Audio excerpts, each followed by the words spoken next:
Сәлем оқырман. Альмира ханым кастингтерін өткізіп эфир сыртында жүреді. Бүгін болса бір жаңалығымен бөлісті. Эфирден көптен көрінбей кеткені де сол секілді. Басты жаңалығы Альмира ханым 3-ші рет ана аттанатын болды. Ырымшыл болып көпке дейін ешкімге айтпай жүрген екен. Көз бар, сөз бар деп. Аллаға шүкір 3-ші рет атанамыз деді.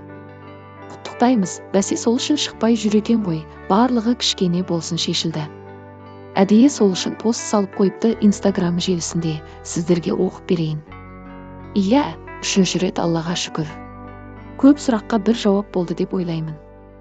Қазір біраз уақытқа да жетіп қалдық, біле сала бірден жариялағанды ұнатпаймын. Құп көрмеймін өз басым. Деп күйеуіне жүктілігін айтып жатқан туралы видео жариялады. Және де операция туралы да айтқан болатын. Мини операция өтті по-женски. Эфирде, өмірде барлығына күліп қарағаныммен. Осындай сынақтар болып жатты басымда. Одан да өттім, бәрі сәтті болды. Сырттан Нұрекем күтіп тұрды, қолдауын көрсетеді Альмира ханым. Солай көзіміз бір ашылғандай болды. Тағы да құттықтаймыз. Бірақ бәрібірде жүргізушіліктің тізгінін кім алады? Бауыржанның өзі жүргізе бере ме, әлде Диана ханым орала ма? Өте үлкен сұрақ болып тұр. Қайта Диана ханым орнына келсе жақсы болар еді.